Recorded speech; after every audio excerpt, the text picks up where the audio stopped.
এত ভিড়ের মধ্যে বাপরে বাপ, এত সিঁড়ি। হাই বন্ধুরা, আমি মণিদীপা, সবাইকে রাঁচি ট্রিপের দ্বিতীয় পর্বে স্বাগত জানাই। এই ভিডিওটি আপনাদের কাছে খুবই ইনফরমেটিভ ও ইন্টারেস্টিং হতে চলেছে, তাই ভিডিওটি স্কিপ না করে পুরোটা দেখার অনুরোধ রইল। চলুন প্রাকৃতিক দৃশ্য উপভোগ করতে করতে আমি আপনাদের ইনফরমেশনগুলো দিতে থাকি। ভিডিওর শুরুতেই বলে রাখি, যারা যারা এই রাঁচি ট্রিপটি করতে চান তারা অবশ্যই একটি গাড়ি বুক করে নেবেন, তাহলে জার্নিটি অনেক স্মুথলি হবে। এখানে গাড়ি ভাড়ার হিসাবটা আপনাদের জানিয়ে রাখি। ড্রাইভারের চার্জ আলাদা করে 1000 টাকা দিতে হয়, আর পার 10 কিলোমিটারে 1 লিটার পেট্রোলের খরচটি দিতে হয়। এছাড়াও আপনারা আরেক রকমভাবে গাড়ি বুক করতে পারেন। স্টেশনের সামনে অনেক গাড়ি দাঁড়িয়ে থাকে, সেখান থেকে গাড়ির দরদাম করে ও গাড়ি বুক করা যায়। আমরা সেভাবেই গাড়ি বুক করেছিলাম। আপনারা নিশ্চয়ই ভাবছেন আমরা কোথায় যাচ্ছি। এত সুন্দর আঁকাবাঁকা উঁচু নিচু ঢেউ খেলানোর মতো রাস্তা, চারিধারে গাছপালা, সাথে রয়েছে এত সুন্দর পাহাড়, এত রোমাঞ্চকর পরিবেশের মধ্যে দিয়ে আমরা যাচ্ছি কোথায়? রাঁচি থেকে প্রায় 70 কিলোমিটার দূরে ঝাড়খণ্ড রাজ্যের রামগড় জেলার দামোদর ও ভৈরব নদীর সংযোগস্থলে রাঁচির অত্যন্ত পুরনো একটি মন্দিরে, যার নাম হলো রাজরাপ্পা। এখানে এত গাড়ি দাঁড়ানো দেখেই আমাদের গাড়ির ড্রাইভার দাদা বলেছিলেন আজ মন্দিরে খুব ভিড় হয়েছে।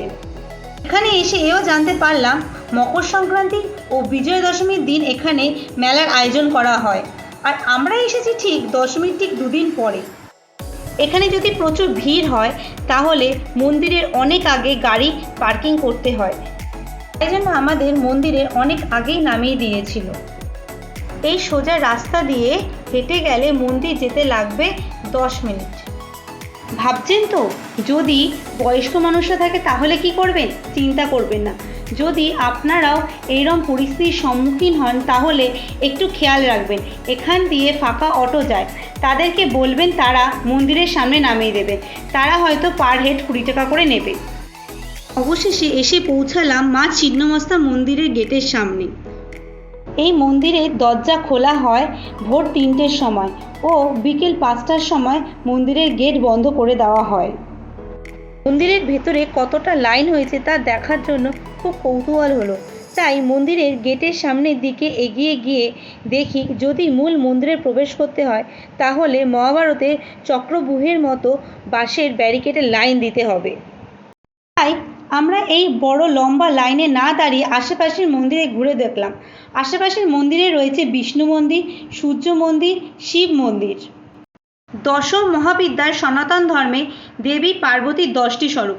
দক্ষিণাকালী থেকেই শুরু করে বাকি 8টি মহাবিদ্যার খোদাই করা প্রতিমূর্তি রয়েছে এই রাজরাপ্পা মন্দিরের আশেপাশে।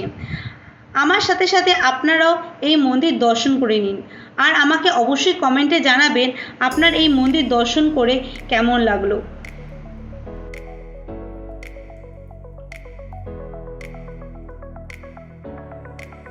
মন্দিরের চারিপাশ দর্শন করে আমরা বেরিয়ে পড়লাম রাঁচির অত্যন্ত ফেমাস একটি জলপ্রপাতের দিকে।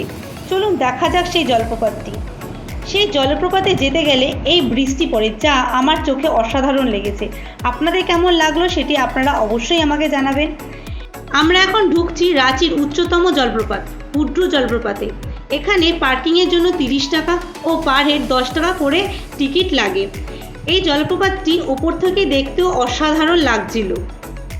যারা নিচে নামতে চান না তারা এখান থেকেই জলপ্রপাতটি উপভোগ করতে পারেন, আর আশেপাশে পাহাড়ও অবশ্যই উপভোগ করবেন। চলুন, আমরা তো নিচে যাবই, তাই 750টি সিঁড়ি নামবো এই জলপ্রপাতটি দেখার জন্য। 750টি সিঁড়ি নামা মুখের কথা হলেও ওঠাটা সত্যিই বন্ধুরা খুব কষ্টকর। আপনারা যারাই এখানে আসবেন তারা অবশ্যই সাবধানে নামবেন ও সাবধানে উঠবেন, তাড়াহুড়ো করতে যাবেন না। 15 মিনিট মতো লাগলো নামতে, আমাদের কিন্তু 15 মিনিট লেগেছে নাকি নামতে।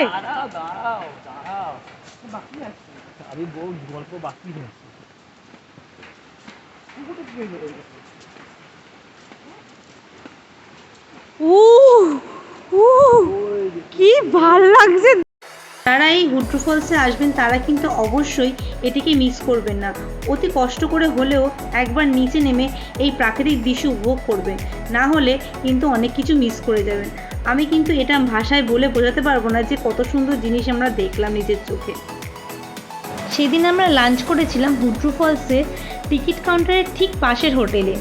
খাবারের কোয়ান্টিটি ভালো ছিল, কিন্তু আমার মনে হয়েছে চিকেনের কারি আর এগের কারি দুটো একই রকম। আমি এখন আপনাদের দেখাতে চলেছি রাঁচি এবং রামগড় জেলার একটি জনপ্রিয় ড্যাম।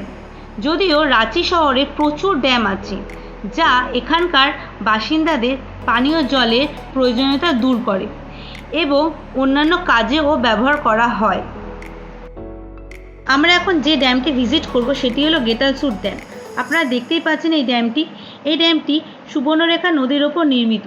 1971 সালে এই ড্যামটি খোলা হয়েছিল। এটিকে জনপ্রিয় পিকনিক স্পটও বলা হয়।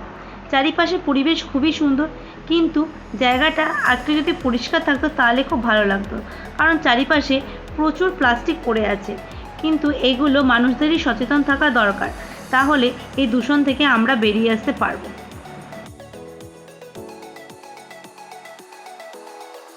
চলুন এবার আরেকটি অসাধারণ জলপ্রপাত দেখাতে আপনাদের নিয়ে যাই। সেটির একটি আলাদা হিস্ট্রি আছে। স্থানীয়দের মতে সেখানে নাকি গৌতম বুদ্ধ বেশ কয়েক বছর ধ্যানে কাটিয়েছিলেন এবং যে স্থানে ধ্যান করেছিলেন সেখানে একটি বৌদ্ধ মন্দিরও রয়েছে।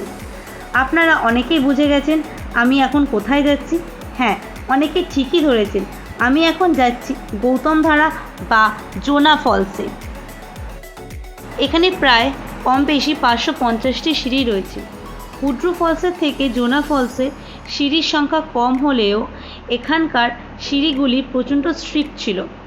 এখানকার এক পাশে রেলিং ছিল, আরেক পাশে ছিল না, তাই আপনারা অবশ্যই একটু সাবধানে নামবেন ও আস্তে আস্তে নামবেন। প্রচুর নামতে হবে, প্রচুর। আপনারা দেখতে পাচ্ছেন আমি এসে পড়েছি জোনা ফলসের একদম কাছে। এতগুলি সিঁড়ি ওঠানামা করাটা কষ্টকর হলেও এত সুন্দর প্রাকৃতিক দৃশ্য সামনে থেকে দেখলে সব কষ্ট যেন কেমন উধাও হয়ে গেল। প্রকৃতির এত সুন্দর শোভা যদি আপনারা ফিল করতে চান তাহলে অবশ্যই আপনাদের একবার আসতেই হবে এই জোনা ফলসে। এই ফলসটির উৎপত্তি হয়েছে গুনগা নদী থেকে। এটিকে ঝুলন্ত উপত্যকার উদাহরণও বলা যেতে পারে। এটি প্রায় 141 ফুট উঁচু থেকে এই জলটি পড়ছে। জাস্ট দেখতে অসাধারণ লাগছিল। আমি তো আর কোনোদিন ভুলতেই পারবো না এই জোনা ফলসের কথা। আপনারাও আমার সাথে এই জোনা ফলসের প্রাকৃতিক দৃশ্যটি উপভোগ করুন এবং কমেন্ট বক্সে আমাকে অবশ্যই জানাবেন এই জোনা ফলসটি আপনাদের কেমন লেগেছে, আর জানাবেন হুড্রু না জোনা ফলস কোনটি আপনাদের বেশি ভালো লেগেছে। জোনহার আশেপাশেই ছিল সীতা ফলস, যেটি আমরা ভিজিট করতে পারিনি, কেন কি সন্ধে হয়ে গিয়েছিল, তাই আমরা হোটেলে ব্যাক করেছিলাম। আপনারা অবশ্যই দেখে আসবেন। এই ফলসগুলি দেখার সবথেকে ভালো সময় হচ্ছে সেপ্টেম্বর টু নভেম্বর। রাঁচির সেকেন্ড ট্রিপে এটাই ছিল আমাদের শেষ গন্তব্য। কেমন লাগলো ভিডিওটি অবশ্যই জানাবেন এবং ভালো লাগলে লাইক করবেন, শেয়ার করবেন এবং সাবস্ক্রাইব করতে ভুলবেন না। Thank you for watching. Bye by.